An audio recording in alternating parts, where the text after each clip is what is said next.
7 o'clock, and today is September 17th, 2013. So I'm going to call the regular meeting of the Greensburg Board of Zoning Appeals to order, and we'll rise and give a pledge.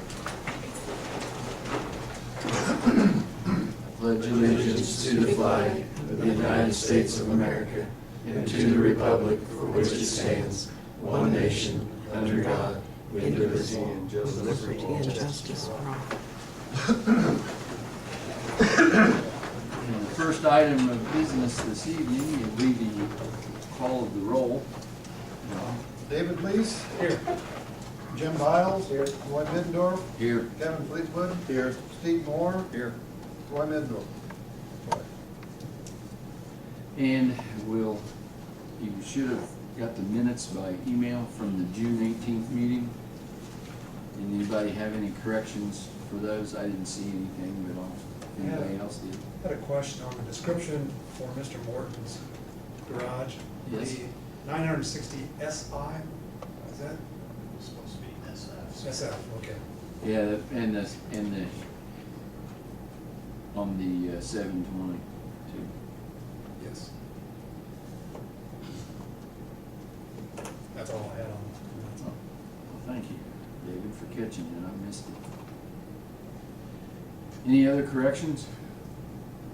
If not, I'd entertain a motion that we accept the minutes as corrected.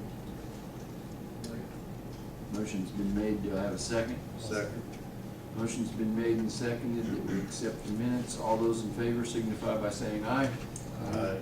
Opposed, same sign. Hearing none, the minutes are approved. First item of new business would be Linda Tungate variance request. Petitioner wishes to obtain a use variance to operate a business out of a residence located at 827 North Michigan Avenue in order to conduct small wedding ceremonies.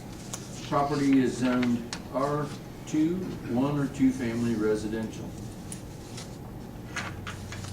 Linda? Do I speak from here? Yeah, that's fine. Okay. You can speak from right there. Just tell us a little bit about what you have in mind. Well, good evening, gentlemen and Jean. I am, for those of you who don't know me, I'm Linda Tungate, lifelong resident and taxpayer in beautiful downtown Greensburg. And I live on Michigan Avenue, which is partly commercial and partly residential. And I have an area of my home that I am asking to use for a small wedding chapel. This will be for very small, intimate weddings. My plan is to kind of meet the middle of the people who can't afford a big wedding, but they want something a little bit more homey than coming to, no offense, but City Hall or the courthouse. Just offering a little bit more, and that's pretty much my plan, if you will grant me that right. All right. Any questions from any of the board members? What parking plans would be? I have parking on each side of my house. You do on both of those little strips? On each side, yes. I mean, there's not a lot of parking, but I'm not anticipating. I'm assuming that probably the maximum number that I would have would be 10 people. Any other questions from the board? Any questions from the audience concerning this request? Hearing none. Is there any other discussion? Entertain a motion we approve. It's like 1 year.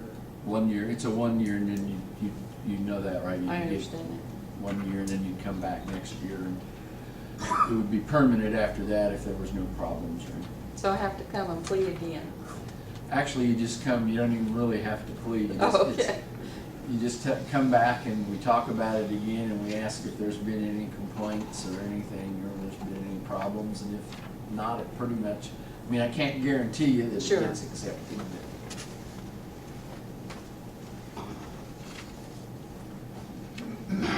David will make a motion. Also.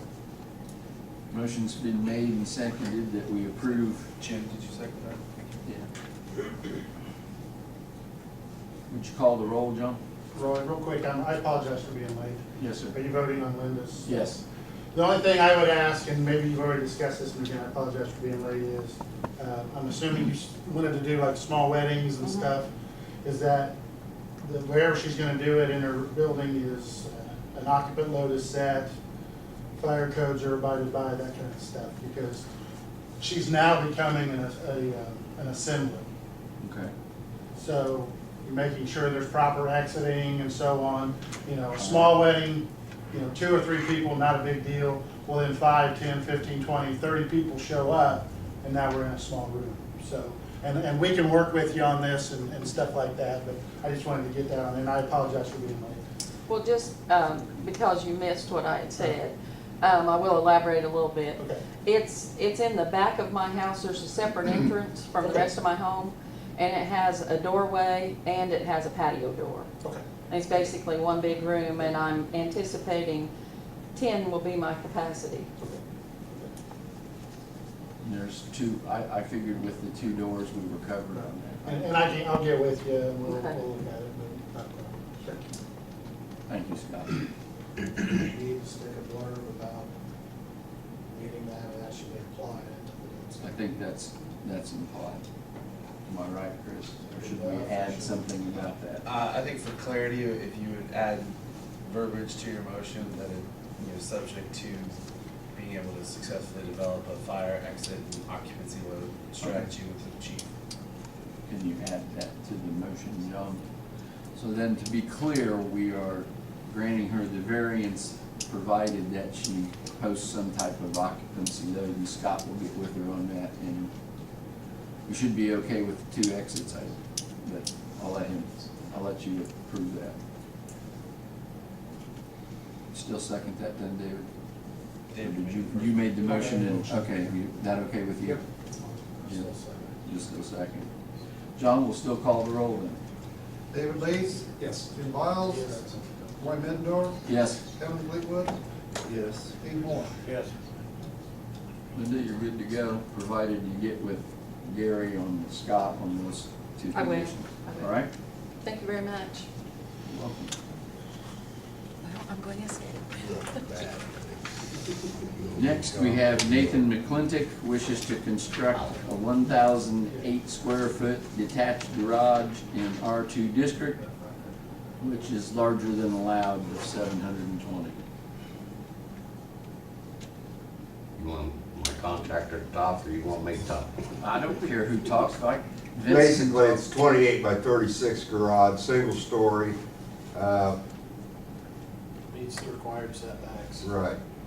Nathan basically collects cars.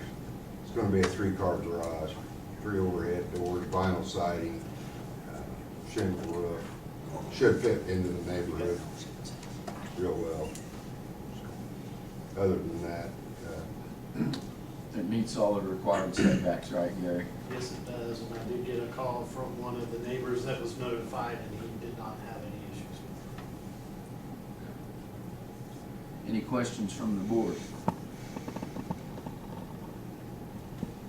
Any questions from anyone in the audience concerning this? Hearing none from either place, I would ask that Jim makes a motion that we approve it. Can I have a second, please?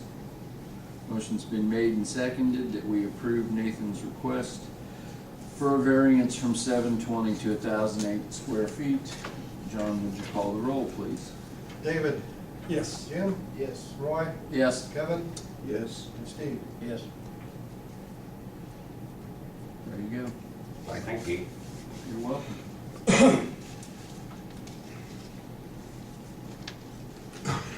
And that brings us to the 3rd item, which is extension of Menard sign variances for a period of 1 year. That was made from the property owner, who had the contract with Menards. He believes that they will be back within a year and wanted to try to expedite any process that they had to go through. And they requested that Typically, those approvals are good for a year. If they don't start, then they're null and void. They would like a simple extension of the variances that were already granted for a 1-year period. And if I remember right, that was signs on the back facing I-74. Was that what the, It was, the size was bigger than was allowed per the old ordinance, and is still bigger than the new ordinance. Just the location, I think the board thought where it was located, back behind Walmart, still justified a larger sign. And on the interstate, the new sign ordinance, the size is more determined by the number of lanes and speed of traffic than the old one was. correct?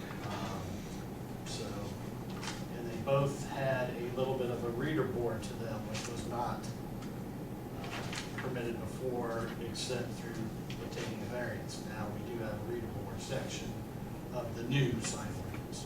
And has the new sign ordinance went into effect yet? Yes, it has. Okay. And how much bigger is this than the new sign ordinance would allow? And they were already approved, I believe they were 300 square feet.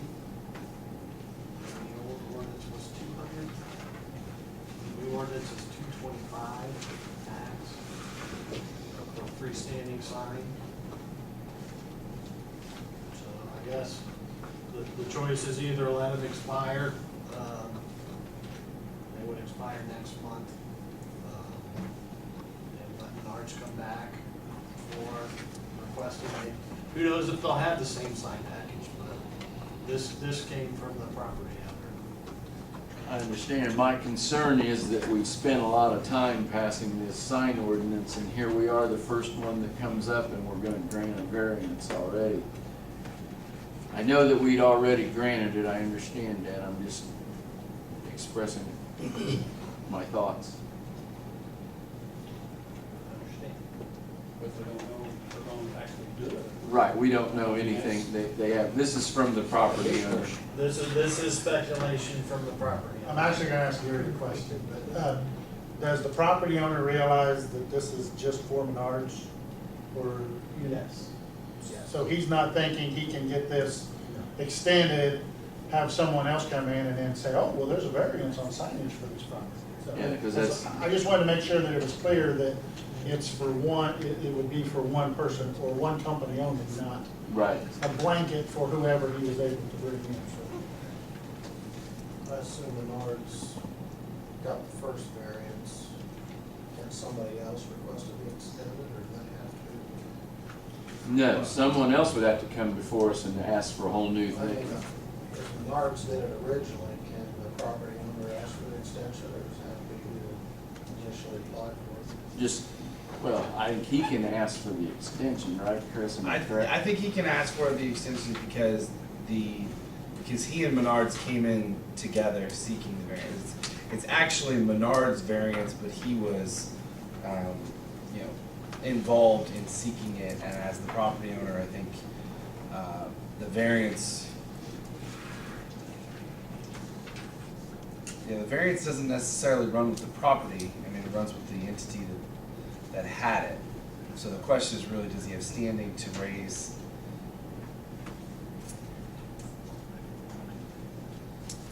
Honestly, I don't know that he does. Now that I think about that more, I don't know that he does have standing to raise Menard's variance's extension. That frankly may be the somewhat easier solution for you, is that if Right. Menards wants it extended, Menards needs to ask for Well, it. they were co-applicants on the zoning, which again is a different board, but They were they co-applicants on the sign ordinance variance though? I mean, I know they were both here. they were both here. But they were not co-applicants on the sign, but they were on the zoning because he's the property owner, he can't. Right. And they were contract purchasers, so. Right, and I think on the instance where he is an actual physical co-applicant with them, that would be, he could move to extend that or do something with that variance on the zoning part of it, but if he didn't co-apply with them on the signage, I don't think he can I don't think he can request an extension. I just don't think he has standing. All right, then I would say, based on our attorney, that we just let it expire, unless Menards would get a hold of. And we know exactly what the sign will look like Right, and everything. right. So I Gary, you would, said it expires in 1 month? Yes. They got approval of the variance in November, or no, actually October, because they were getting ready to go to the. yeah, I think we just don't do anything and let it expire. That would be, unless they would get a hold of Gary themselves and before the deadline for next month's meeting. I think this is proper, he was asking, so they wouldn't have to jump through as many hoops the second time around, but if it's not a request he can make, I will let him know. Right. Any other items from members of the board? If not, I say, yes, sir. Let's adjourn.